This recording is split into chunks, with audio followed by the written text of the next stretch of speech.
Continuation session అది. Python basic start చేసాం.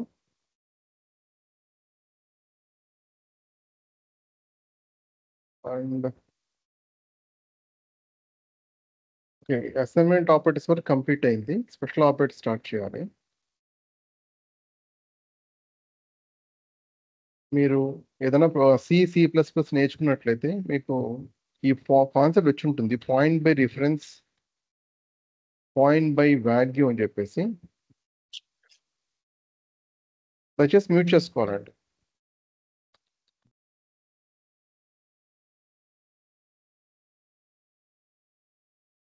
Thanks. Point by reference, point by value అని ఉంటుంది.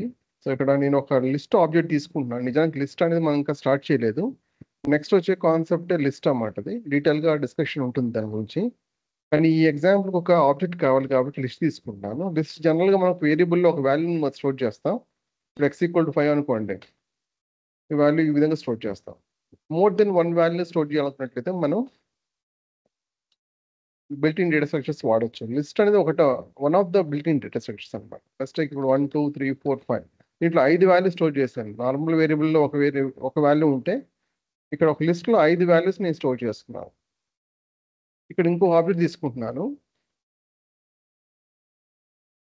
అండ్ ఇంకొక జెడ్ అనే తీసుకున్నాను. కాకపోతే ప్రస్తుతానికి నేను ఏం చేస్తానంటే జెడ్లో ఎక్స్ని కాపీ చేస్తాను. అప్పుడు ఎక్స్ ఏమవుతుంది, 1 2 3 4 5, ఎందుకంటే మనం 1 2 3 4 లిస్ట్ ఇచ్చాం కాబట్టి. అదేవిధంగా వై కూడా 1 2 3 4 5 ఇలాగ ఇచ్చాము. జెడ్ అనేది మనం ఎక్స్ని కాపీ చేసాం కాబట్టి ఇలా ఉంటుంది. మీకు మెమరీలో వచ్చేసరికి ఎలా ఉంటుందంటే ఎక్స్ ఇప్పుడు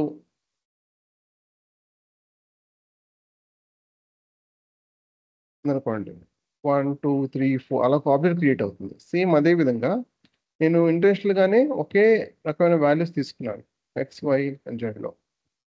సో 1 2 3 4 5 ఇలా ఒక ఆబ్జెక్ట్ క్రియేట్ అవుతుంది. సపరేట్ ఆబ్జెక్ట్ క్రియేట్ చేస్తాం. జెడ్ మాత్రము సపరేట్గా ఒక ఆబ్జెక్ట్ ఇలా క్రియేట్ అవ్వదు. అది ఏం చేస్తుందంటే పాయింట్ బై రిఫరెన్స్ దీన్ని పాయింట్అవుట్ చేస్తుంది. ఎందుకు పాయింట్అవుట్ చేస్తుంది మనం, ఎందుకంటే ఎక్స్ని కాపీ చేసాం కాబట్టి. ఎప్పుడన్నా ఒక ఆబ్జెక్ట్ని ఈ విధంగా మనం కాపీ చేస్తే మీకు ఈ విధంగా పాయింట్ బై రిఫరెన్స్ ఉంటుంది. సపోజ్ ఈ పాయింట్ బై రిఫరెన్స్ వల్ల మీకు కొన్ని అడ్వాంటేజెస్ ఉన్నాయి, డిసడ్వాంటేజెస్ ఉన్నాయి. సపోజ్ ఇప్పుడు ఎక్స్ని మాడిఫై చేసాం అనుకోండి, జెడ్గా మాడిఫై అయిపోతుంది.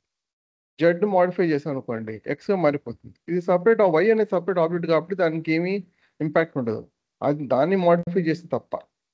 ఇక్కడ పాయింట్ ఏంటంటే, అంటే డీటెయిల్గా డిస్కషన్ ఇప్పుడు ఎలాగో ఆబ్జెక్ట్ మోడిఫికేషన్స్ ఎలా ఉంటాయని పక్కన పెడితే, ఇక్కడ ఈజ్ ఆపరేటర్ గురించి డిస్కస్ చేసుకుంటాం. ఈజ్ ఆపరేటర్ ఏం చెప్తుందంటే అది పాయింట్ బై రిఫరెన్సా లేదా అని చెప్తుంది అనమాట. సపోజ్ ఇప్పుడు నాకు ఎక్స్ ఈజ్ జెడ్ అని అంటున్నాను, అది పాయింట్ బై రిఫరెన్స్ కాబట్టి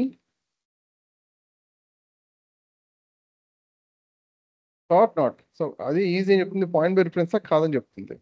సో ఈ ఎక్స్ అనేది పాయింట్ బై రిఫరెన్సే కదా. ఇప్పుడు ఎక్స్ జెడ్ రెండు పాయింట్ బై రిఫరెన్స్ కాబట్టి ట్రూ అని వచ్చింది. ఇప్పుడు నేను జెడ్ ఈజ్ వై అని పెడతాను,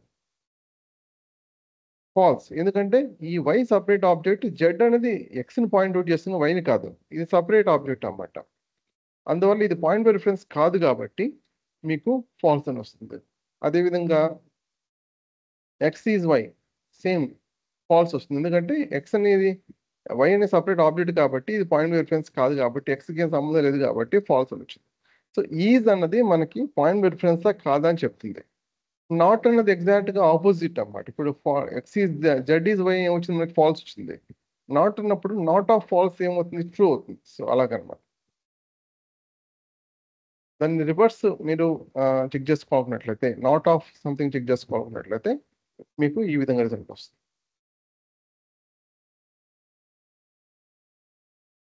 ఇన్ అన్నది ఏంటంటే, సపోజ్ ఇక్కడ నేను ఇదే తీసుకుంటాను, ఎక్స్ని తీసుకుందాం.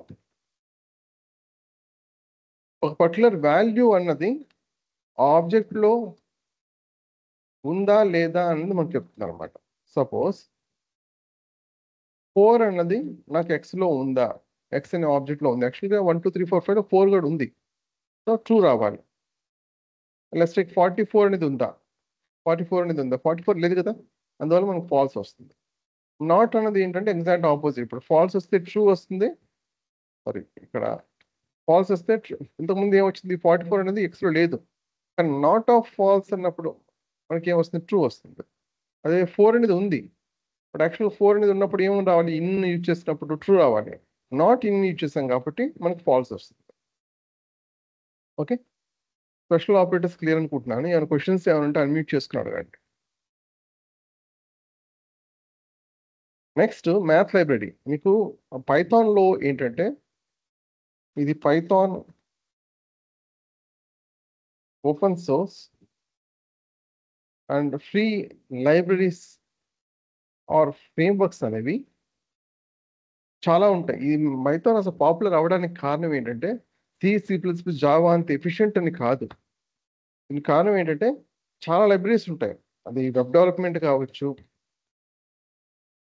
లేదా ఏఐ కావచ్చు, లేదా ఎథికల్ హ్యాకింగ్ కావచ్చు. So almost tons of libraries of frameworks ఉంటాయి. దీనివల్ల ఏమవుతుందంటే లైబ్రరీస్ ఆఫ్ ఫ్రేమ్వర్క్స్ వల్ల ఇంకొక రాసిన కోడ్ మనం యూజ్ చేస్తున్నాం. మనం రైట్ ఫ్రమ్ స్క్రాచ్ మనం బిల్డ్ చేయాల్సిన అవసరం లేదు. మీకు ఎస్పెషలీ సాఫ్ట్వేర్ ఇండస్ట్రీలో ఎక్కువగా యూజ్ చేసే పదం ఏంటంటే రీఇన్వెంటింగ్ ద వీల్. ఒక్క నిమిషం, recording. Reinventing the wheel, don't try to reinvent the wheel అంటారు. అంటే ఆల్రెడీ రాసిన కోడ్ మళ్ళీ మీరు ఎందుకు రైట్ ఫ్రమ్ స్క్రాచ్ రాసి మళ్ళీ టైం వేస్ట్ చేస్తున్నారు? ఎప్పుడైనా సరే రీయూజ్ చేసుకోవాలి. సో ఈ పైథాన్లో మనకి చాలా లైబ్రరీస్ ఆఫ్ ఫ్రేమ్వర్క్స్ మీకు ఫ్రీగా అవైలబిలిటీ ఉండడం వల్ల, ఆల్మోస్ట్ ప్రతి ఒక్క నీడ్కి మీకు అవైలబిలిటీ ఉండడం వల్ల ఏఐలు ఎక్కువగా యూజ్ చేస్తుంటాం. అంతేకాకుండా లాంగ్వేజ్ కూడా మీకు కంపారిటివ్లీ చాలా ఈజీ, ఎందుకంటే హై లెవెల్ లాంగ్వేజ్. చాలా వరకు డీటెయిల్స్, మెమరీ మేనేజ్మెంట్ ఇవన్నీ కూడా హైడ్ చేసి ఉంటుంది, ఇంటర్నల్గా జరుగుతూ ఉంటుంది కాబట్టి మనకు తెలియదు. మనం మాన్యువల్గా చేయాల్సిన అవసరం లేదు. దాని సపరేట్ కోడ్ రాయాల్సిన అవసరం లేదు. C++ అంటే C++లో లాగా. అఫ్కోర్స్ జావాలో కొన్ని ఇంప్రూవ్మెంట్ వచ్చాయి, కానీ still it's very complex language. మీకు ఇక్కడ అది అవసరం లేదు. మీకు ఇక్కడ ఎలా లైబ్రరీస్ ఎలా ఇంపోర్ట్ చేసుకుని, ఇప్పుడు అనకొండ మనం ఇన్స్టాల్ చేస్తాం కదా. అనకొండ ఇన్స్టాల్ చేసినప్పుడు మనం ఇంతకు ఒక పాయింట్ చెప్పాను, పైథాన్ ఇన్స్టాల్ అవుతుంది. దాంతోపాటు కొన్ని బేసిక్ లైబ్రరీస్ ఆర్ ఫ్రేమ్వర్క్స్ అనేవి, మాడ్యూల్స్ అనేవి ఇన్స్టాల్ అవుతాయని చెప్పాను. మ్యాథ్ అనేది ఒక దాంతోపాటు వచ్చిందనమాట. ఎప్పుడైనా సరే ఒక లైబ్రరీని మీరు ఇంపోర్ట్ చేసుకోవాలనుకున్నప్పుడు ఈ విధంగా ఇంపోర్ట్ చేసుకుంటా. ఇంపోర్ట్ లైబ్రరీ నేమ్ అని, ఇది మ్యాథ్ లైబ్రరీ ఇలా ఇంపోర్ట్ చేసుకుంటాం. ఇక్కడ నేను మ్యాథ్ లైబ్రరీ ఇంపోర్ట్ చేసుకోవాలన్నా కూడా ఈ విధంగా చేసుకోవాలి. దానికి సంబంధించిన లైబ్రరీకి సంబంధించిన ఏదైనా సరే మీకు డీటెయిల్స్ తెలియాలనుకోండి, ఆ లైబ్రరీ నేమ్ అది ఏదైతే ఇంపోర్ట్ చేస్తున్నారో ఆ లైబ్రరీ నేమ్ డాట్ ప్రెస్ చేసి ట్యాబ్ ప్రెస్ చేయండి. దానికి సంబంధించిన మెథడ్స్ అండ్ ప్రాపర్టీస్ మొత్తం లిస్ట్ వస్తుంది. కొన్నిసార్లు డిలే అవుతుంది కొంచెం. ఈ డాట్ ప్రెస్ చేసిన తర్వాత కూడా మీకు ఏం రిజల్ట్ రాకపోవచ్చు, మెమరీ లోడ్ అవ్వడానికి కొంచెం టైం పడుతుంది, ఎందుకంటే ఆ లైబ్రరీ సైజుని బట్టి ఉంటుంది. ఇక్కడ అలియాస్ నేమ్ కూడా ఇవ్వచ్చు మీరు కావాలనుకుంటుంది. అంటే ఇది లాంగ్ నేమ్ ఉందనుకోండి, ఈ షార్ట్ నేమ్ మ్యాథ్ అనేది రైట్ యూజ్ చేసుకోవచ్చు. లేదా లాంగ్ నేమ్ ఉందనుకోండి, అలియాస్ నేమ్ ఇవ్వచ్చు. అలియాస్ నేమ్ ఇవ్వడం వల్ల అడ్వాంటేజ్ ఏంటంటే మ్యాథ్ డాట్ అని ఇవ్వాల్సిన అవసరం లేదు, ఎంటీ డాట్ అని ఇవ్వచ్చు. సేమ్ అదే రిజల్ట్ వస్తుంది చూడండి. రైట్, అంటే ఇది one of the ways to import libraries. అంటే దాంతోపాటు ఇంకొక మెథడ్ కూడా ఉంది. ఫ్రమ్ సపోజ్ ఇప్పుడు మ్యాట్ప్లాట్లిబ్ అనేది ఉంది.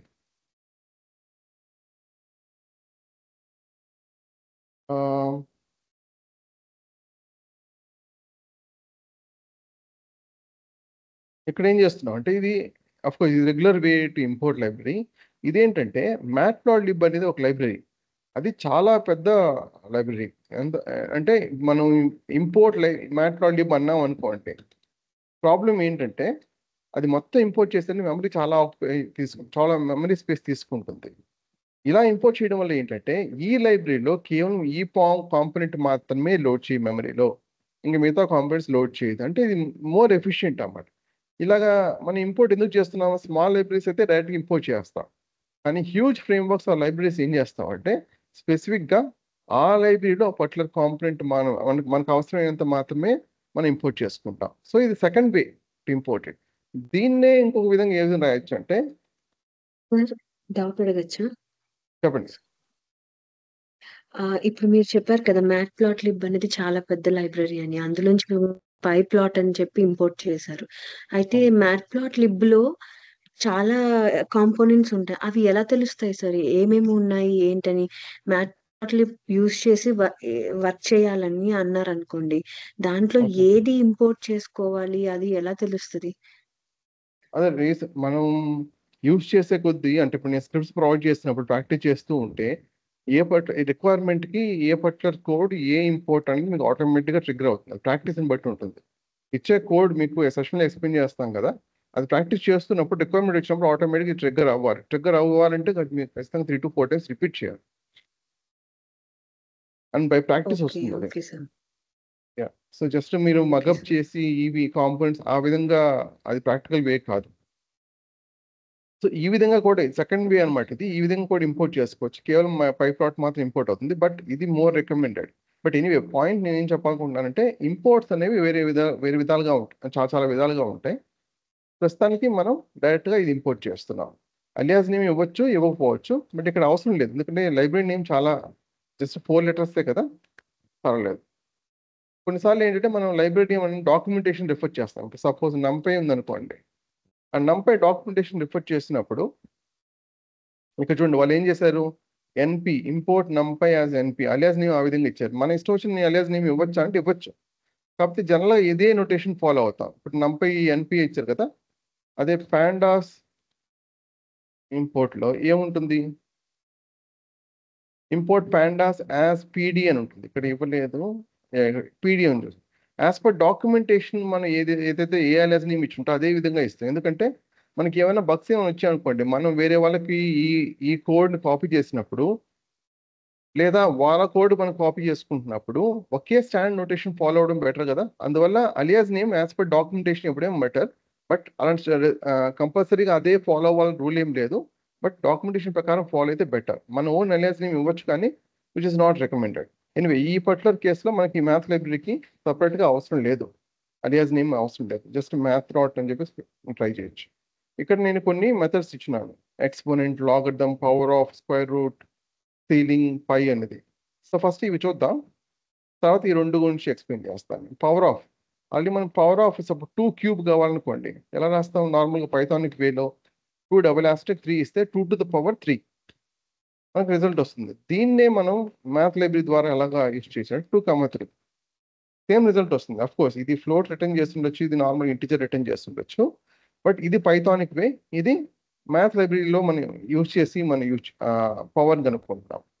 ఈ రెండిటి డిఫరెన్స్ ఏంటంటే మీకు దీనివల్ల రీడబిలిటీ పెరుగుతుంది. సపోజ్ కంప్లీట్‌గా పైథాన్ న్యూ అనుకోండి.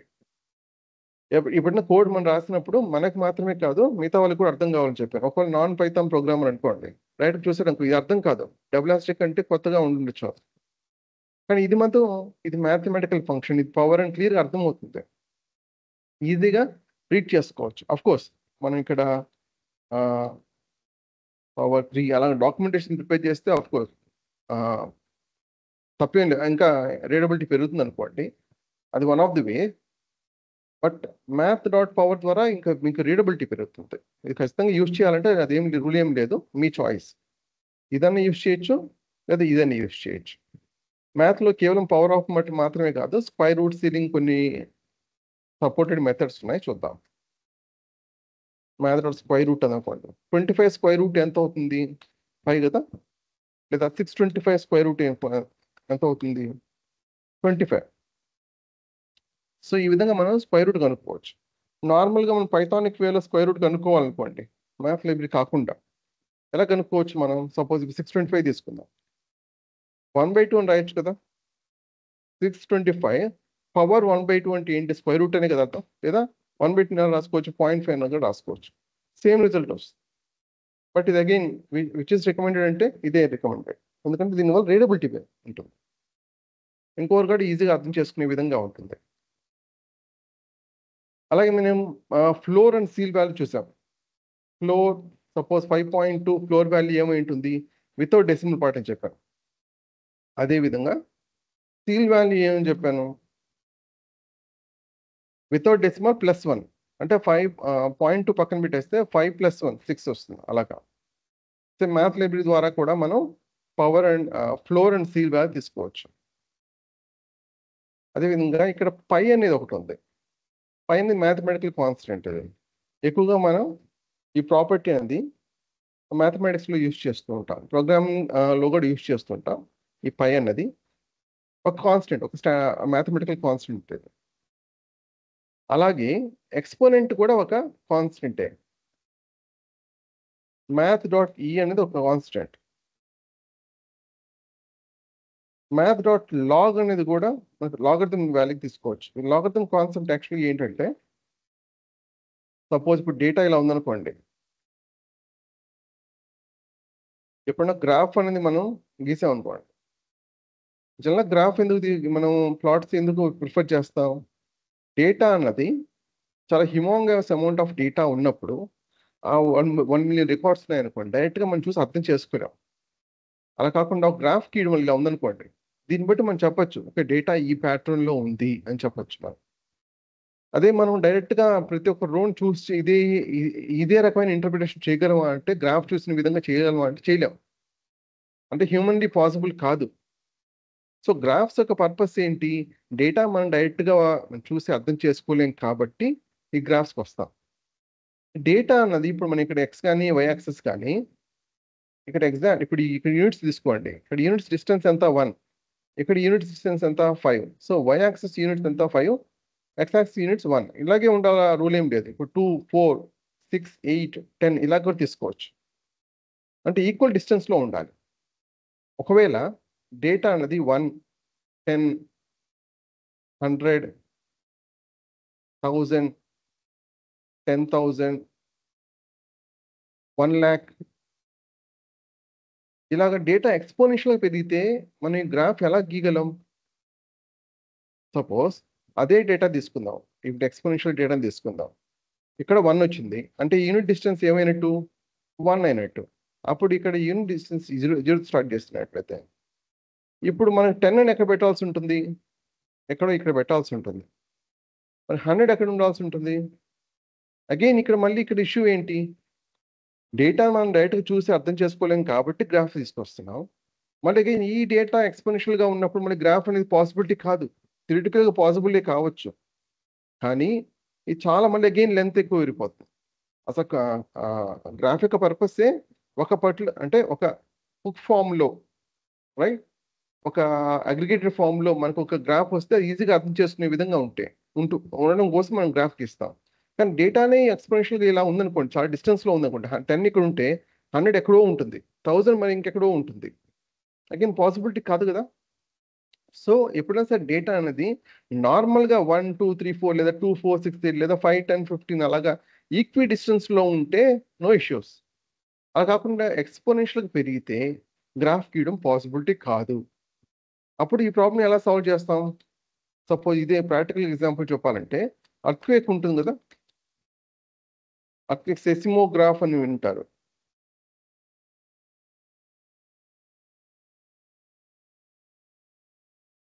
డ్రమ్ ఉంటుంది, దాని మీద గ్రాఫ్ వస్తుంది. రెక్టర్ స్కేల్ మీద 5.2, రెక్టర్ స్కేల్ మీద 6, రెక్టర్ స్కేల్ మీద 7.5 అలాగా చెప్తూ ఉంటారు. ఇలాగా ఎప్పుడైనా ఎర్త్క్వేక్ వచ్చినప్పుడు కొంచెం పీక్స్ లాగా కనిపిస్తుంది. నిజానికి ఈ రెక్టర్ స్కేల్ మీద వచ్చే వాల్యూస్ మన యాక్చువల్ వాల్యూస్ కాదు, అవి logarithmic values. Suppose Richter scale మీద 5.2 అంటే, లేదా 6.4 అనుకోండి, లేదా 7.2 అనుకోండి, నిజానికి ఇవి యాక్చువల్ వాల్యూస్ కాదు. యాక్చువల్ వాల్యూస్ ఏంటో చూద్దాం. యాక్చువల్ వాల్యూస్ ఏంటంటే 5.2, ఈ మ్యాథ్ డాట్ ఈ ఉంది కదా, ఎంత? 88. అదే 6.4 155, 7.2 ఇవి యాక్చువల్ వాల్యూస్. డైరెక్ట్గా ఈ వాల్యూస్ తీసుకొని మనం గ్రాఫ్ గీయచ్చు కదా, గీయలేము. ఎందుకంటే ఇవి డేటా అనేది ఎక్స్పోనెన్షియల్గా పెరుగుతూ ఉంటుంది. ఎక్స్పోనెన్షియల్ పెరిగినప్పుడు థియరిటికల్గా పాసిబుల్ అవుతుంది గ్రాఫ్ గీయడం, కానీ ప్రాక్టికల్గా పాసిబిలిటీ కాదు. అప్పుడు ఈ డ్రమ్ సరిపోదు, ఒక ఇన్ఫైనైట్ డ్రమ్ కావాల్సి ఉంటుంది మన స్కేల్ పెరిగే కొద్దీ. సో డేటా అనేది ఎప్పుడైనా సరే మీకు ఎక్స్పోనెన్షియల్గా పెరుగుతున్నప్పుడు, నార్మల్గా ఈక్వి డిస్టెన్స్లో ఉంటే నో ఇష్యూస్, కానీ ఎక్స్పోనెన్షియల్ పెరుగుతున్నప్పుడు డైరెక్ట్గా డేటాని తీసుకొని మనం గ్రాఫ్ గీయలేం. గ్రాఫ్ గీయలేకపోతే ఆ డేటా అనేది చాలా అమౌంట్ ఆఫ్ డేటా ఉన్నప్పుడు మనం అర్థం చేసుకోలేం. సో అలా దాని సొల్యూషన్ ఏంటి? లాగరిథం తీసుకోవాలి. సో ఈ 5.2, 6.4, 7.2 అనేది యాక్చువల్ వాల్యూస్ కాదు. ఇవి యాక్చువల్ వాల్యూస్. ఇవేంటి మరి? ఇవి logarithmic values. Suppose math dot log 214 అని ఇచ్చాను అనుకోండి, రైట్? 240, సారీ ఒక నిమిషం.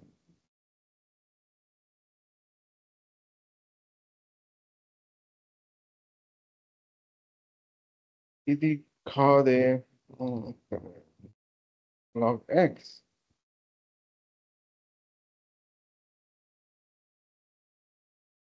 right?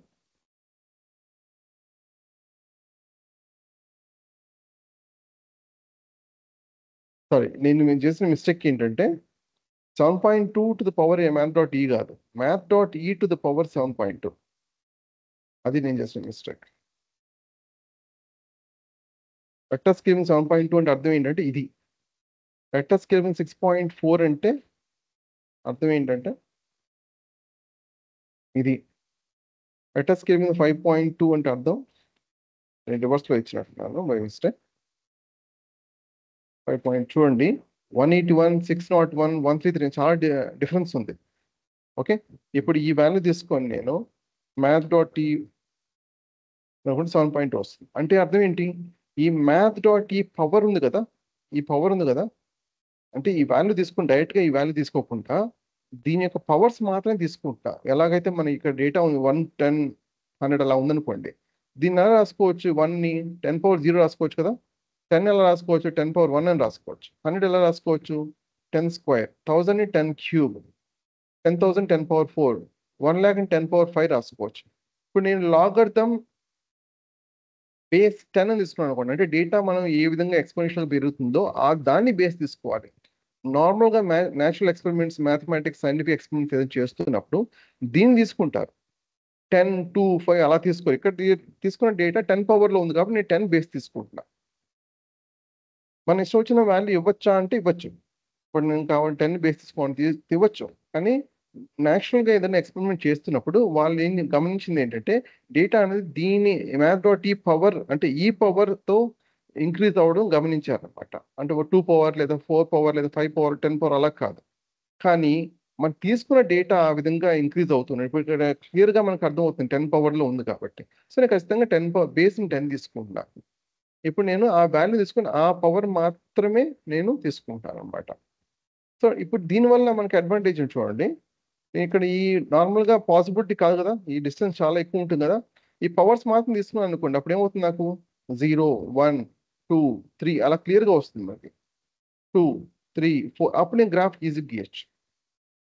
సో పాయింట్ ఏంటంటే నార్మల్గా డేటా అనేది ఈక్వి డిస్టెన్స్లో ఉంటే నో ఇష్యూస్, లాగర్థం ఇవన్నీ కూడా అవసరం లేదు, రబీష్ పక్కన పెట్టేసాను.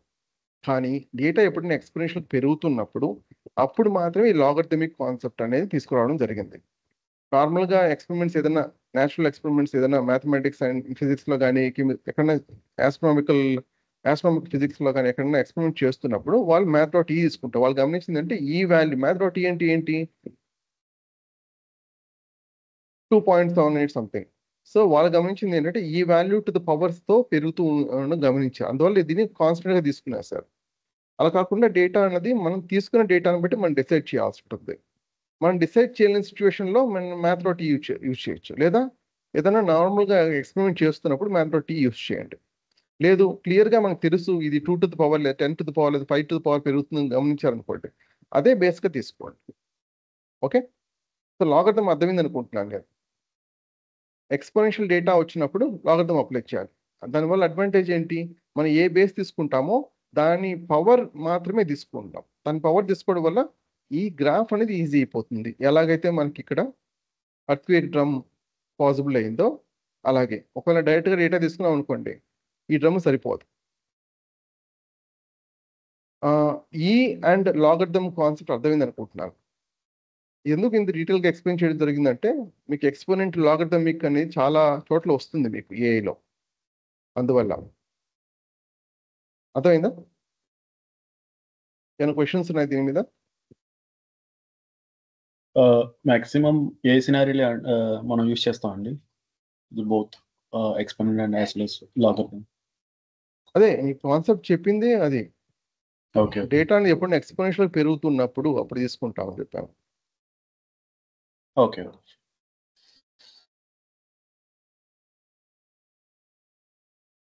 ఆల్రైట్. నెక్స్ట్ కాన్సెప్ట్ వెళ్దాం. వేరియబుల్స్. ఆల్రెడీ వేరియబుల్స్ మనం చూసాం. Like X equal to 5. మీకు డేటా టైప్ అనేది స్పెసిఫిక్గా మనం మెన్షన్ చేయాల్సిన అవసరం, మాన్యువల్గా చేయాల్సిన అవసరం లేదు. మీరు టైప్ చెక్ చేశారనుకోండి, ఇక్కడ మనం తీసుకునే వాల్యూని బట్టి ఆటోమేటిక్గా డేటా టైప్ అనేది అసైన్ అవుతుంది. చూడండి 5 ఇస్తున్నాం కాబట్టి ఇంటిజర్ వచ్చింది. లైక్ 5.53 అనుకున్నాడు, అప్పుడు ఏంది ఆటోమేటిక్గా ఫ్లోట్ మారింది. టేక్ ఇప్పుడు ఒక స్ట్రింగ్ తీసుకుంటున్నాం, స్ట్రింగ్ వచ్చేస్తుంది. ఆటోమేటిక్గా మనం డేటా టైప్ మెన్షన్ చేయకపోయినా కూడా అది మనం ఇచ్చే వాల్యూని బట్టి ఆటోమేటిక్గా డేటా టైప్ అసైన్ చేస్తుంది. అగైన్ దీనివల్ల ఎస్పెషలీ C++, జావా వీళ్ళ ఈ బ్యాక్గ్రౌండ్ ఉన్న వాళ్ళు ఇమ్మీడియట్ క్వశ్చన్ అయిన టైప్ సేఫ్టీ అన్నది పైడాంటిక్ అని ఒక లైబ్రరీ ఉంది. సో అది దాని ద్వారా అంటే సపరేట్గా మనం ఆ లైబ్రరీ యూజ్ చేసి టైప్ సేఫ్టీ అనేది తీసుకురావచ్చు. ఇక్కడ అది ఏమి ఇంపాసిబుల్ ఏం కాదు, కానీ బై నేచర్ పైథాన్ అన్నది హై లెవెల్ లాంగ్వేజ్ కాబట్టి టైప్ సేఫ్టీ అనేది బై డిఫాల్ట్ ఉండదు. అది మనం ఇచ్చే డేటా వాల్యూని బట్టి ఆటోమేటిక్గా డేటా తీసుకుంటుంది. దానివల్ల కొన్నిసార్లు ఇన్కన్సిస్టెన్స్ కూడా ఉండే అవకాశం ఉంది, అన్ఎక్స్పెక్టెడ్ రిజల్ట్ వచ్చే అవకాశం ఉంది. ఆ ప్రాబ్లమ్ సాల్వ్ చేయడం కోసం మీకు పైడాంటిక్ అని ఒక లైబ్రరీ యూజ్ చేస్తాం. అది ఫ్యూచర్లో మీకు మోర్ అడ్వాన్స్ కాన్సెప్ట్స్ వెళ్ళినప్పుడు పైడాంటిక్ కూడా మేము ఇంక్లూడ్ చేస్తాం. ఆ పర్టికులర్ కాన్సెప్ట్ ఇచ్చినప్పుడు ఎక్స్ప్లెయిన్ చేస్తాం. ప్రస్తుతానికి ఆటోమేటిక్ డేటా టైప్ తీసుకుంటుందని సో ఎక్స్పెక్ట్ చేయొచ్చు. సో సపరేట్గా మనం డేటా టైప్ అనేది మెన్షన్ చేయాల్సిన అవసరం లేదు, రైట్? అవి వేరియబుల్స్. డైనమిక్ టైప్ అంటే మీకు ఆటోమేటిక్గా టైప్ తీసుకుంటూ చెప్పాం కదా, అదే డైనమిక్ టైప్. సపోజ్ ఇప్పుడు నేను ఇక్కడ ఇంకోటి ఏంటంటే x=5 తీసుకున్నాను. టైప్ ఏంటి? ఇంటిజర్. అసలు ఇప్పుడు నేను ఇక్కడ 5.2 తీసుకున్నాను. టైప్ అన్నది ఫ్లోట్. సో మనం ఇక్కడ ఇంటిజర్ తీసుకున్నాం కదా, అదే వేరియబుల్కి ఎలాగ మనం ఫ్లోట్ వాల్యూ అసైన్ చేయగలము అంటే ఏముండదు, జస్ట్ ఓవర్ రైట్ చేస్తుంది అంతే. నార్మల్గా C++, జావాలో అనుకోండి, ఓవర్ రైట్ అనేది ఒకసారి మీకు పట్ల వేరియబుల్ డిక్లేర్ చేసి ఒక వాల్యూని అసైన్ చేసి దాని డేటా టైప్ మెన్షన్ చేస్తే ఆ డేటా టైప్ కాకుండా ఇంకా వేరే వాల్యూ ఏది ఇచ్చినా కూడా యాక్సెప్ట్ చేయదు, కానీ పైథాన్లో యాక్సెప్ట్ చేస్తుంది. ఇప్పుడు ఆటోమేటిక్గా ఓవర్ రైట్ అయిపోయిందా? ఇప్పుడు నేను ఇంకో ఇక్కడ నెక్స్ట్ ఇప్పుడు నేను ఇక్కడ x= ఇచ్చాను, స్ట్రింగ్ ఇచ్చాను, ఆటోమేటిక్గా స్ట్రింగ్ వచ్చింది. సో నాకు ఎర్రర్ ఏం రాలేదు. ఎలాగో ఇంటిజర్ అసైన్ చేసి స్ట్రింగ్ ఎలా అసైన్ చేస్తా ఉన్నట్టు ఏమి ఇష్యూస్ ఏమి రావు మనకి, రైట్? ఆటోమేటిక్గా మనం ఇచ్చే వాల్యూని బట్టి డైనమిక్గా టైప్ అనేది మారిపోతుంది. ఓకే,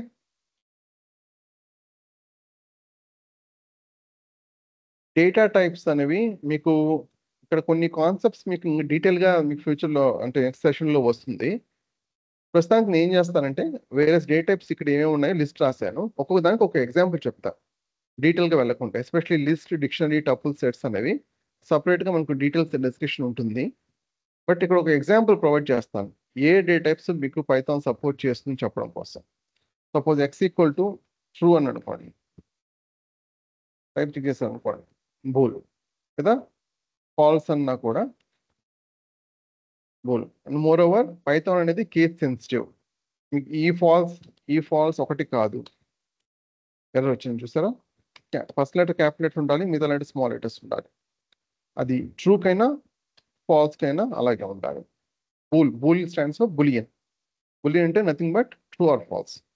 అలాగే ఇంటిజర్ ఆల్రెడీ మనం చాలాసార్లు చూసాం. Integer float, first 5.89 float. Complex number జనరల్గా ఏ విధంగా ఫామ్లో ఉంటుందంటే x+yj ఫామ్లో ఉంటుంది. నార్మల్గా మీకు మ్యాథమెటిక్స్లో x+yi ఫామ్లో ఉంటుంది, రైట్?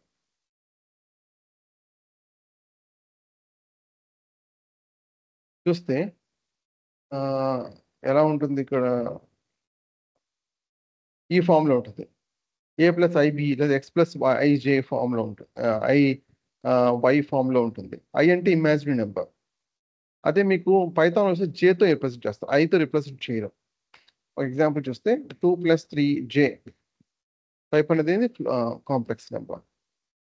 ఇక్కడ ఈ ఎక్స్ ప్లస్ లో 0 ఉండొచ్చా చూడండి. 0+3j యాక్సెప్టెడ్, ఎందుకంటే x+yj ఫామ్ లో ఉంది కాబట్టి. నేను 0+ ఇది కంప్లీట్గా అమౌట్ చేస్తే కూడా వర్కౌట్ అవుతుందా? వర్కౌట్ అవుతుంది. ఇంటర్నల్గా అది ఏ విధంగా అనుకుంటుంది? ఇలా తీసుకుంటుంది అన్నమాట, రైట్. కానీ ఖచ్చితంగా జే పార్ట్ అయితే ఖచ్చితంగా అవసరం. నార్మల్గా ఇలా డిక్లేర్ చేసి సెలెస్టిక్ 2 డిక్లేర్ చేసి అది ఆటోమేటిక్గా 0g అనుకుంటుందంటే కాదు. కానీ డైరెక్ట్గా మనం ఎక్స్ప్రెస్గా మెన్షన్ చేస్తే వర్క్ అవుతుందా? వర్కౌట్ అవుతుంది. బట్ ఇలాగ మెన్షన్ చేసి అది ఆటోమేటిక్గా అసైన్ చేసుకుంటుంది అనుకుంటే కాదు. బై డిఫాల్ట్ ఇది 2 ఇచ్చాం కాబట్టి అది ఇంటిజర్ కింద తీసుకుంటుంది. ఓకే. అండ్ స్ట్రింగ్ గురించి ఆల్రెడీ ఒకసారి ఎక్స్ప్లెయిన్ చేసిందే. సో స్ట్రింగ్ అనేది జనరల్గా సింగిల్ కోట్లో ఉండొచ్చు లేదా డబుల్ కోట్ ఉండొచ్చు. ఇక్కడ డబుల్ కోట్ ఇచ్చినా కూడా మీకు ఆ స్ట్రింగ్ కింద కన్సిడర్ అవుతుంది. మిగతా ప్రోగ్రామింగ్ లాంగ్వేజ్ లాగా ఒక సింగిల్ క్యారెక్టర్కి లేదా వర్డ్కి లేదా మోర్ దెన్ అంటే ఒక ఫ్రేజ్, ఒక సెంటెన్స్, ఒక డాక్యుమెంట్కి సపరేట్ డేటా టైప్స్ అనేవి ఉండవు. ఒక సింగిల్ క్యారెక్టర్ అయినా ఇలాగున్న స్ట్రింగ్ ఏ లేదా ఇలాగున్న స్ట్రింగ్ ఏ లేదా ఇలాగున్న స్ట్రింగ్ ఏ లేదా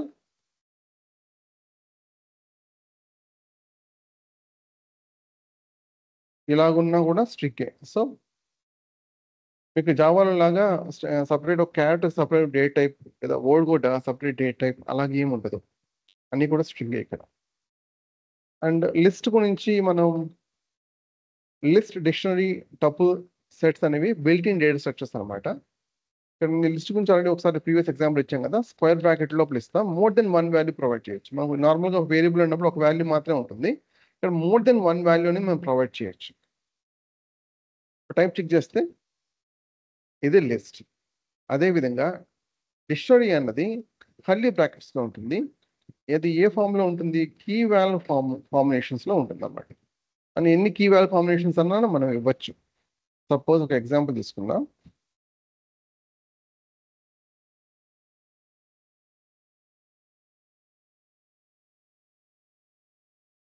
ఒక ఎగ్జాంపుల్ ఇస్తున్నాం అనుకోండి. టైప్ చెక్ చేయండి. డిక్ట్ అంటే డిక్షనరీ. ఓకే. అలాగే అంటే డీటెయిల్గా డిస్కషన్ ప్రస్తుతానికి ఇక్కడ అవసరం లేదు. జస్ట్ డేటా టైప్స్ని ఎక్స్ప్లెయిన్ చేయడం కోసం ఒక ఎగ్జాంపుల్ తీసుకుని చెప్తున్నాను. టపుల్ అన్నది ఏంటంటే టపుల్ ట్యూపుల్ అంటారు. దాన్ని రౌండ్ బ్రాకెట్స్లో మెన్షన్ చేస్తాం. ఎలాగైతే లిస్ట్ ఉంటుందో అలాగే ఉంటుంది, ఆల్మోస్ట్ అలాగే ఉంటుంది. పెద్ద డిఫరెన్స్ ఏం లేనట్టు అనిపిస్తుంది, కానీ నిజానికి డిఫరెన్స్ ఉంది. అది తర్వాత మనం డిస్కస్ చేసుకుందాం. ప్రస్తుతానికి టపుల్ అనేది ట్యూపుల్ ఆర్ టపుల్ అన్నది పైథాన్ సపోర్ట్ చేసి one of the built in data structures. అలాగే సెట్ కూడా ఉంది. సెట్ అనేది అగైన్ కర్లీ బ్రాకెట్లో ఇస్తాం. ఒక ఎలిమెంట్స్ ఉంటాయి ఇక్కడ, అంటే వాల్1, వాల్2, వాల్3 ఇలా ఉంటుంది. నార్మల్ డిక్షనరీకి సెట్కి కన్ఫ్యూజ్ అవ్వద్దు. ఎస్పెషల్లీ ఇనీషియల్ ఫేజ్లో ఏంటంటే చాలా వస్తాయి, చాలా సేమ్గా ఉంటే అనిపిస్తుంది, చాలా డిఫికల్ట్ అనిపిస్తుంది. అలా మీరు ఏం చేస్తారంటే జస్ట్ కాన్సెప్ట్ అర్థం చేసుకోండి. 3 to 4 times రిపీట్ చేసుకుంటూ వెళ్ళండి. మీరు టూ మచ్ స్ట్రెస్ తీసుకోవాల్సిన అవసరం లేదు. ఆటోమేటిక్గా ఇవన్నీ చాలా సింపుల్ కాన్సెప్ట్స్. మీకు ఒక 1 week or 10 days తర్వాత ప్రాక్టీస్ చేసుకుంటూ వెళ్తే చాలా సిల్లీగా అనిపిస్తుంది. దీనికోసం ఎందుకు కన్ఫ్యూజ్ అయ్యామని అనిపిస్తుంది. దాని గురించి వరీ కావద్దు. జస్ట్ కాన్సెప్ట్ అర్థం చేసుకోండి అండ్ గుర్తుపెట్టుకొని ట్రై చేయకండి. 3 to 4 times రిపీట్ చేసుకుంటూ వెళ్ళండి ప్రాక్టీస్ చేసేటప్పుడు. అండ్ ఒక 1 hour 1 to 1.5 hours సెషన్ అయినట్లయితే 2 to 3 hours మీరు స్పెండ్ చేయండి డైలీ. జస్ట్ వీడియో ఫాలో అవుతూ ఒక నోట్బుక్ ఓపెన్ చేసి ప్రాక్టీస్ చేయడమే అంతే, అంతకంటే ఏం చేయాల్సిన అవసరం లేదు. ఇక్కడ నేను 1 2 3 4 5 టైప్ అనేది సెట్. పైథాన్ అనేది ఈ డేటా టైప్స్ని సపోర్ట్ చేస్తుంది. ఇక్కడ ఇమ్యూటబుల్ రాశాను, దాని గురించి ఇగ్నోర్ చేసేయండి, పక్కన పెట్టేయండి. దాని గురించి వరీ అవ్వాల్సిన అవసరం లేదు. దాని గురించి మళ్ళీ డిస్కస్ చేసుకుందాం. సో దీంట్లో ఏమైనా క్వశ్చన్స్ ఏమైనా ఉన్నాయా?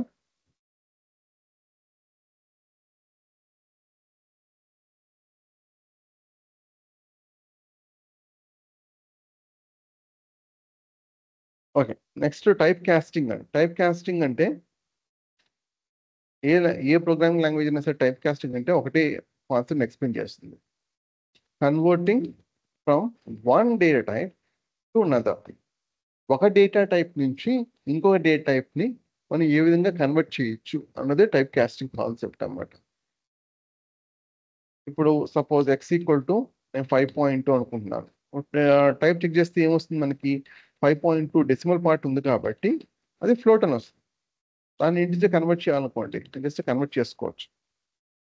మళ్ళీ ఎక్స్ని చెక్ చేస్తే అది స్టిల్ 5.2 వస్తుంది. ఎందుకంటే మనం కన్వర్ట్ చేసాం కానీ మళ్ళీ ఆ వాల్యూని మోడిఫై చేయడం కోసం అసైన్ చేయలేదు. ఇప్పుడు మనకి కన్వర్ట్ అయ్యింది, రైట్? ఎప్పుడైనా డైరెక్ట్గా అసైన్ చేయకండి, టెస్ట్ చేయండి. అవుట్పుట్ ఓకే అనుకున్నప్పుడు తర్వాత మళ్ళీ అసైన్ చేసుకోండి.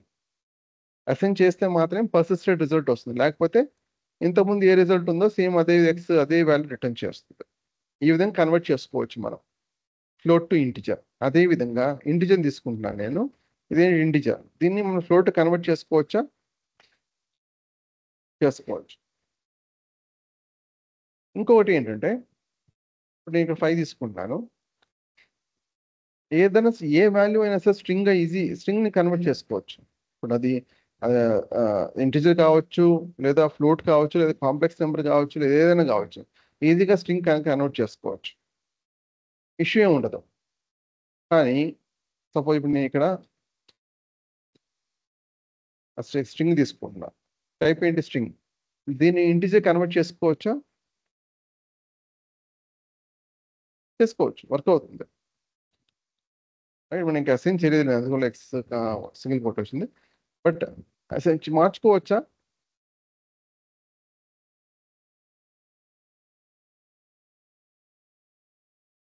మార్చుకోవచ్చు, ఇష్యూ ఏం లేదు.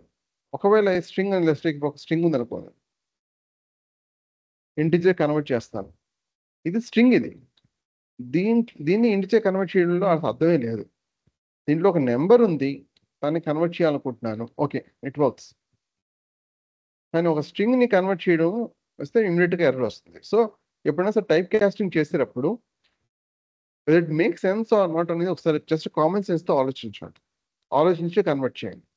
బ్లైండ్గా టైప్ కాస్టింగ్ అంటే ఒక వర్క్ అవుతుంది కదా అని ట్రై చేసే కాండి. ఓకేనా? సో టైప్ కాస్టింగ్ కాన్సెప్ట్ అదే.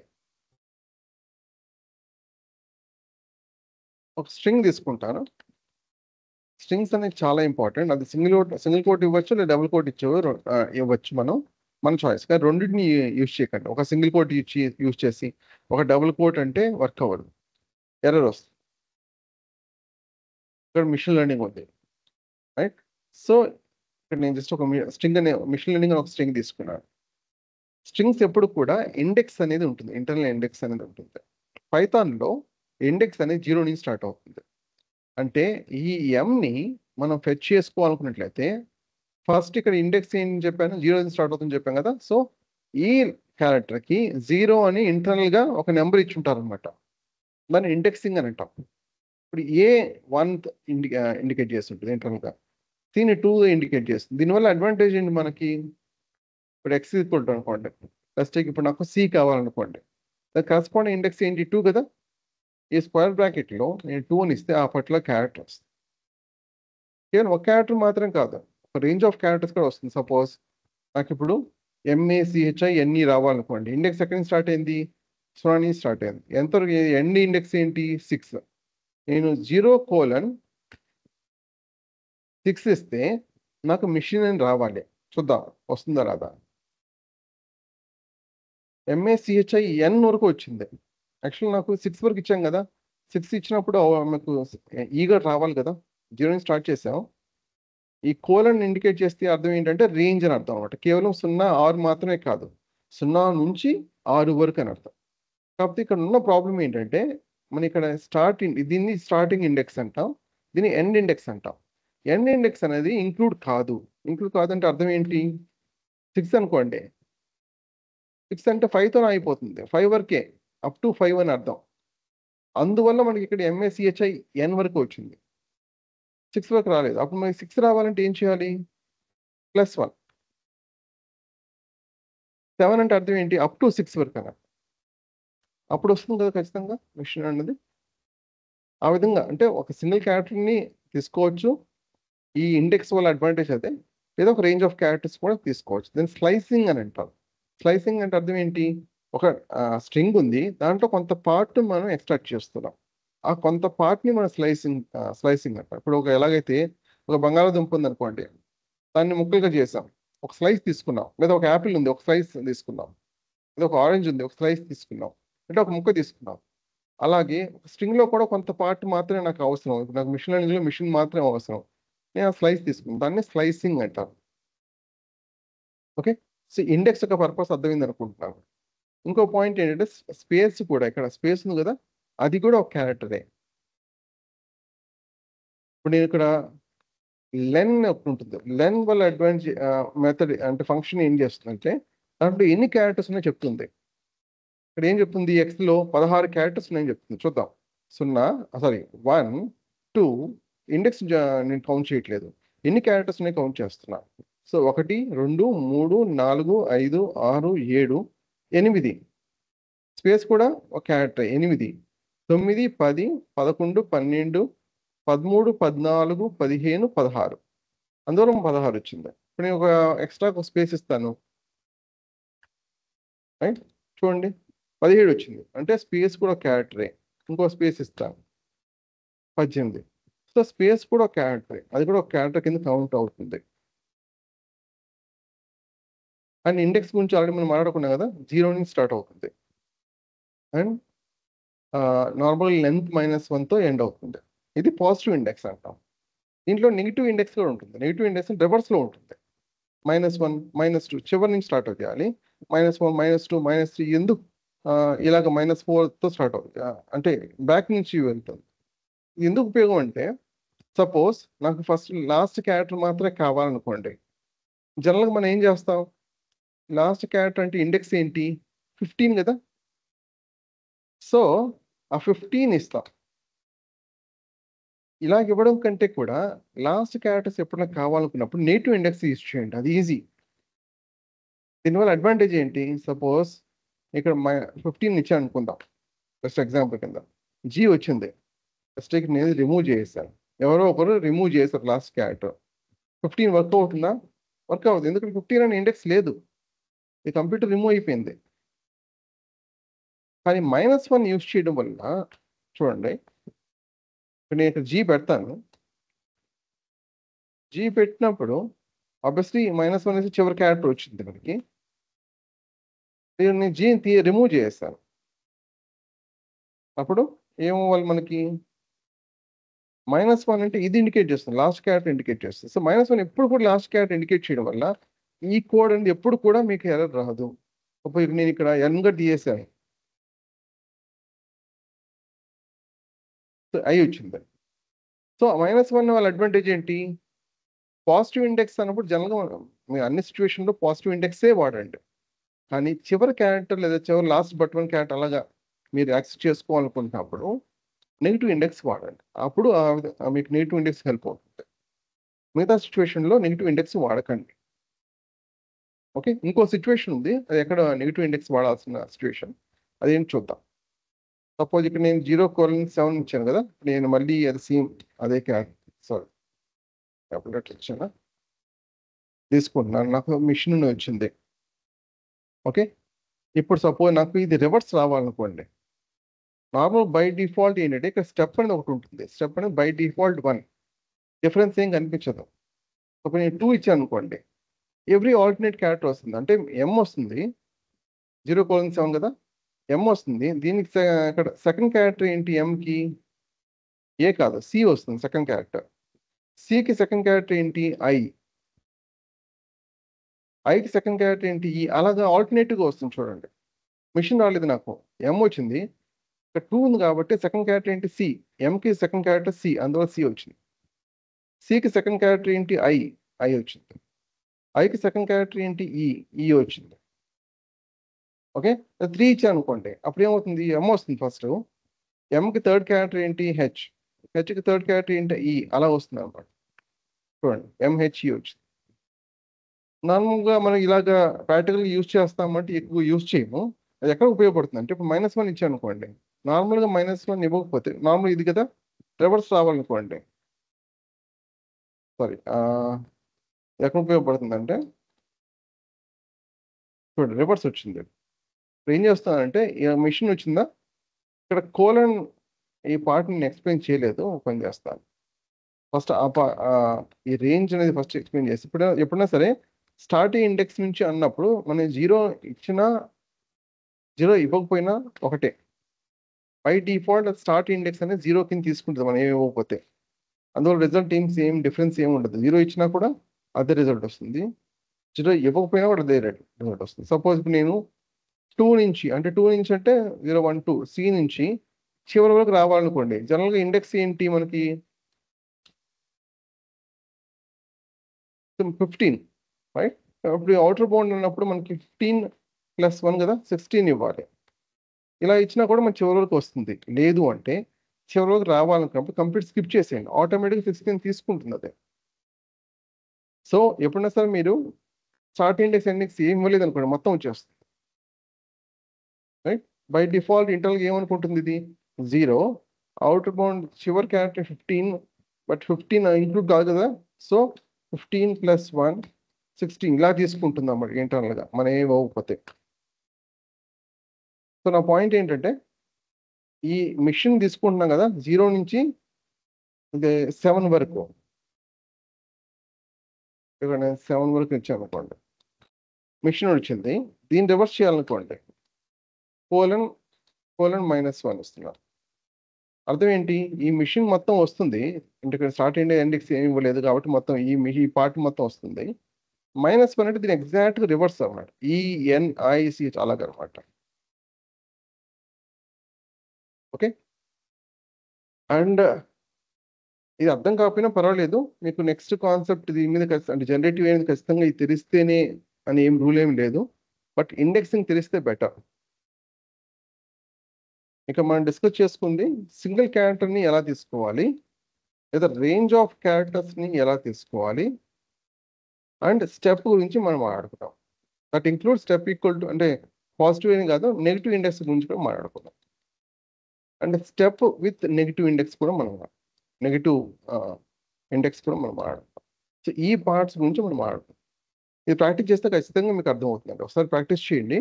స్టిల్ మీకు ఏమైనా క్వశ్చన్స్ ఏమైనా ఉంటే మనం ఈ కాన్సెప్ట్ రిపీట్ చేస్తాం. ఓకేనా? ఏమైనా క్వశ్చన్స్ ఉన్నాయి దీంట్లో? సార్ చెప్పండి. ఇప్పుడు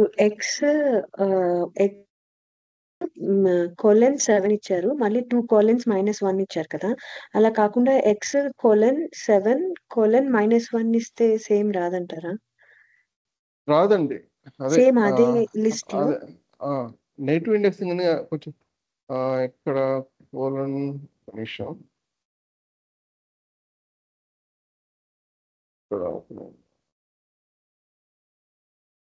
నార్మల్గా మిగతా కంప్లీట్ స్ట్రింగ్ అయితే వస్తుంది. మీకు ఎంతమంది ఏమి ఇచ్చారంటే ఇలా ఇచ్చినప్పుడు రాలేదు. ఇది కొంచెం అన్ఎక్స్పెక్టెడ్ రిజల్ట్ వస్తుంది అందువల్ల. ఇప్పుడు చూడండి, ఇక్కడ లెర్నింగ్ యాక్షన్ ఇది -1 నుంచి చివరి తీసుకుంది. జనరల్గా ఏంటంటే మీకు -1ని ఇలాగ యూజ్ చేయకండి. ఎక్స్పెక్టెడ్ రిజల్ట్ రావాలనుకున్నప్పుడు ఈ స్ట్రింగ్ కదా మనం యాక్చువల్ రివర్స్ చేయాలనుకుంటుంది, ఇలా చేయండి. లేదు అంటే ఒక వేరియబుల్ తీసుకోండి. ఈ వేరియబుల్ ఏంటి? మిషన్ కదా. ఇప్పుడు దీనివల్ల మల్టిపుల్ స్టెప్స్ రాయడం వల్ల మేము ఎవరు కంప్లైంట్ చేయడం అంటే ఏముండదు. ఇంకా ఇన్ఫాక్ట్ రీడబిలిటీ పెరుగుతుంది. ఇక్కడే మొత్తం మీరు కన్ఫ్యూజ్ చేయడం కంటే కూడా నెగిటివ్ ఇండెక్స్లో కొన్ని ఇష్యూస్ కూడా ఉన్నాయి. జనరల్గా 2 పర్పస్ కోసం మాత్రమే వాడండి. ఒకటి చివరి క్యారెక్టర్స్, లేదా లాస్ట్ బట్ 1 లేదా లాస్ట్ బట్ 1 ఇలాగ క్యారెక్టర్స్ తీసుకునేటప్పుడు నెగిటివ్ ఇండెక్స్ వాడండి. లేదు అంటే రివర్స్ చేయాలనుకున్నప్పుడు ఈ విధంగా వాడండి. దీనికి సపరేట్గా మళ్ళీ మెథడ్స్ కూడా ఉన్నాయి రివర్స్ చేయడం కోసం. అగైన్ దాని గురించి కూడా వరి అవ్వాల్సిన అవసరం లేదు. But one of the ways to reverse it ఇలాగా. Okay sir. బట్ డైరెక్ట్గా యూజ్ చేస్తామంటే ఎక్స్పెక్టెడ్ రిజల్ట్ అయితే రాదు. నిజానికి చాలా కన్ఫ్యూజన్ క్రియేట్ అవుతుంది.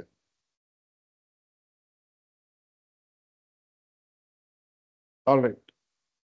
సో ఇంకొకటి ఏంటంటే స్ట్రింగ్స్ గురించి యాక్చువల్ మళ్ళీ ఇంకో కాన్సెప్ట్ ఇంకో చోట ఉన్నట్టుంది. స్ట్రింగ్స్ ఇక్కడ ఉన్నాయి.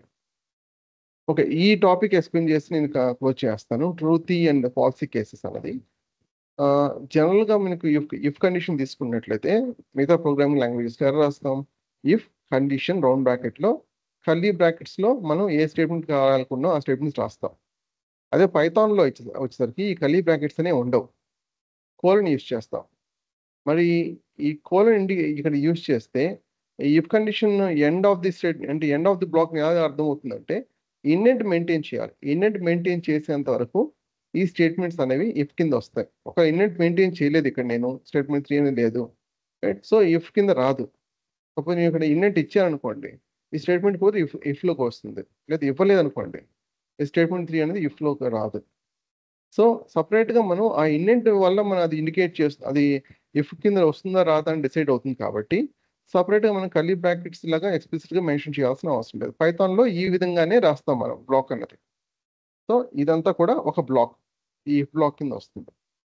ఇక్కడ పాయింట్ ఏంటంటే ఇఫ్ ఎలా రాస్తామని కాదు, నేను తీసుకునే ఎగ్జాంపుల్గా నాకు ఇఫ్ అవసరం, అందువల్ల ఇక్కడ మళ్ళీ అగైన్ ఇఫ్ గురించి నేను డీటెయిల్గా మళ్ళీ డిస్కస్ చేస్తాను. ఇక్కడ పాయింట్ ఏంటంటే మిగతా ప్రోగ్రామింగ్ లాంగ్వేజెస్కి అంటే ఎవ్రీ ప్రోగ్రామింగ్ లాంగ్వేజ్ ఆ ట్రూతీ అండ్ ఫాల్సీ కేస్ అనేది చాలా కన్ఫ్యూజన్ క్రియేట్ అవుతుంది. సో కొన్ని సిచ్యువేషన్లో ఏంటంటే అన్ఎక్స్పెక్టెడ్ రిజల్ట్ వచ్చేస్తుంది. సపోజ్ ఇప్పుడు నాకు ఇఫ్ ఈక్వల్ టు ఇఫ్ -22 ఉంది, ఒక ఎక్స్ప్రెషన్ రాస్తాను ఇక్కడ, ఆ ఎక్స్ప్రెషన్ వచ్చి -22 వచ్చింది అనుకుందాం. ఇక్కడ క్లియర్గా కండిషన్ అనేది ట్రూ ఆర్ ఫాల్స్ వచ్చింది అనుకోండి, అప్పుడు ఇష్యూ ఏం లేదు. ట్రూ వస్తే ఇది ఎగ్జిక్యూట్ అవుతుంది, ఫాల్స్ వస్తే ఈ బ్లాక్ ఎగ్జిక్యూట్ అవ్వదు, నెక్స్ట్ వెళ్ళిపోతుంది, రైట్? ఇక్కడ -22 వచ్చింది అనుకోండి, ఇప్పుడు ఇది ట్రూ కింద వస్తుందా ఫాల్స్ కింద వస్తుందా? కొన్ని ప్రోగ్రామింగ్ లాంగ్వేజ్లో ఏమో -22 అనేది ఫాల్స్ కింద వస్తుంది, కొన్ని ప్రోగ్రామింగ్ లాంగ్వేజ్లో -2 అనేది ట్రూ కింద వస్తుంది. పైథాన్లో మరి సిచ్యువేషన్ ఏంటి? అందువల్ల ఈ లిస్ట్ కన్ఫ్యూజన్ అవాయిడ్ చేయడం కోసం ఈ విధంగా రాశాను. జీరోస్, నన్, ఫాల్స్, లేదా 0.00j అంటే complex number, 0j, empty list, ఇలాగా ఎంటీ స్ట్రింగ్స్ ఇలాగ ఉన్నప్పుడు అంటే ఈ కంప్లీట్ లిస్ట్ ఉంది కదా, ఇవన్నీ కూడా ఫాల్సీ కేస్ కింద వస్తుంది.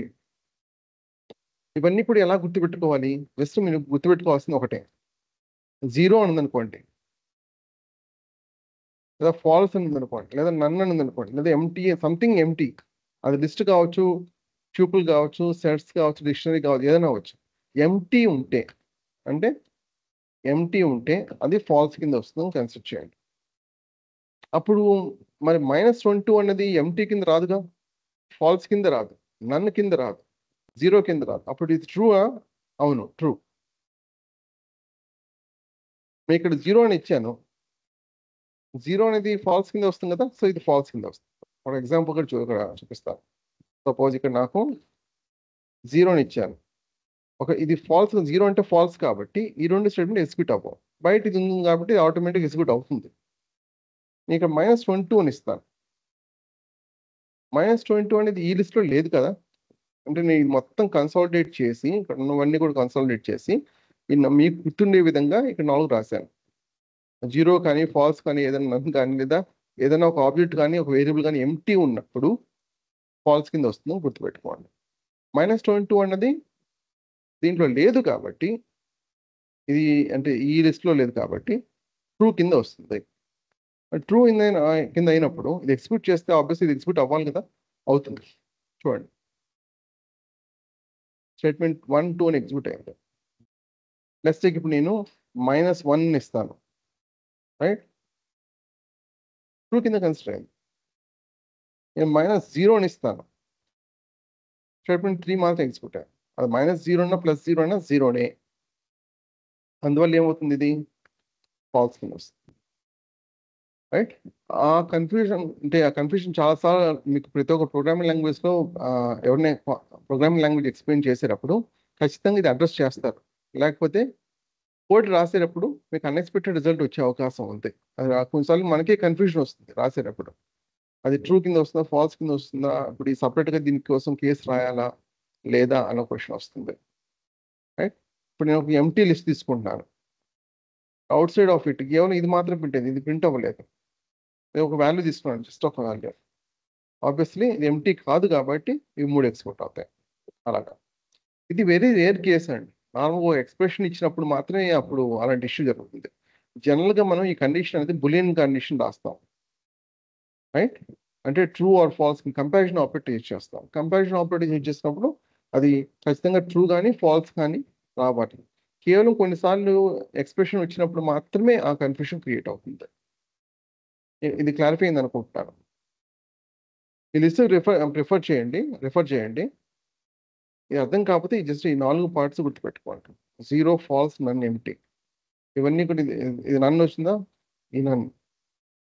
ఫాల్స్ వచ్చిందా? ఫాల్స్. జీరోస్ వచ్చాయా? ఈ పార్ట్ మొత్తము ఈ 0 కింద వస్తుంది. ఈ ఎంటీ ఎంత చూడండి, empty string, empty list, empty tuple, ఇదంతా ఎంటీ సెట్, ఇవన్నీ ఎంటీ రేంజ్, ఇవన్నీ ఉన్నాయా? ఎంటీ. ఇవన్నీ కూడా ఫాల్స్ ఆర్ 0 రిటర్న్ చేస్తున్నాయి. 0 ఆర్ ఫాల్స్. అలాగా క్లియరా ఈ పార్ట్? ఏమైనా క్వశ్చన్స్ ఉన్నాయా?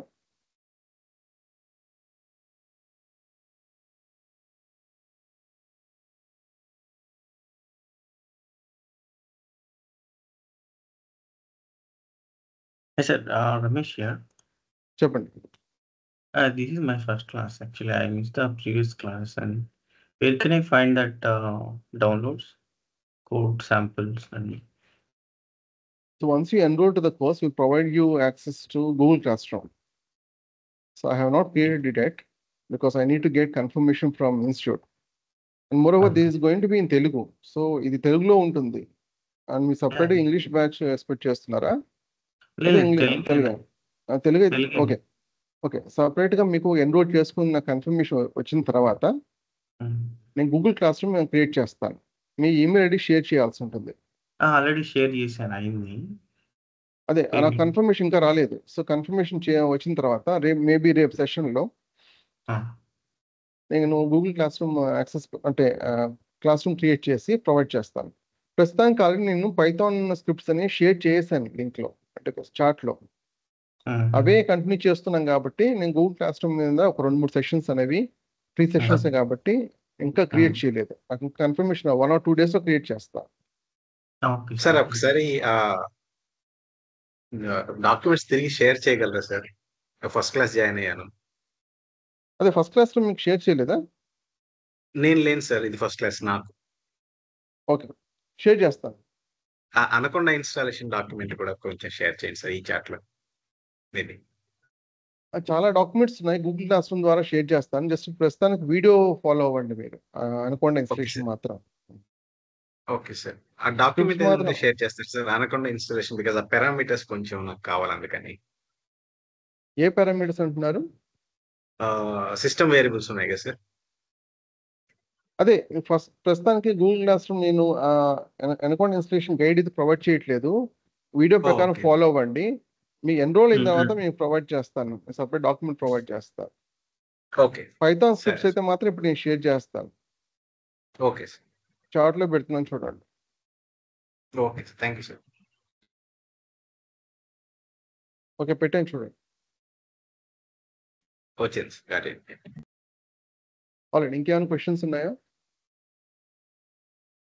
అండ్ రెగ్యులర్గా సెషన్స్ అటెండ్ అవ్వండి, డిలే చేయొద్దు. సెషన్ జాయిన్ అయినప్పుడు మొబైల్ నుంచి కనెక్ట్ అవ్వకండి, ల్యాప్టాప్ సిస్టమ్ నుంచి కనెక్ట్ అవ్వండి. మొబైల్ నుంచి కనెక్ట్ అయ్యి కంప్లైంట్ చేయకండి, మాకు కనెక్ట్ అవ్వట్లేదు, సో ఇష్యూస్ వస్తాయని చెప్పకండి.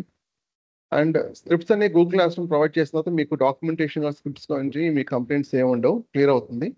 బట్ టైం పడుతుంది, 1 or 2 days పడుతుంది ఇది మొత్తం క్లియర్ అవ్వడానికి, రైట్? ఎన్రోల్మెంట్స్ అన్నీ కూడా అవ్వడానికి అంతా వెయిట్ చేయండి.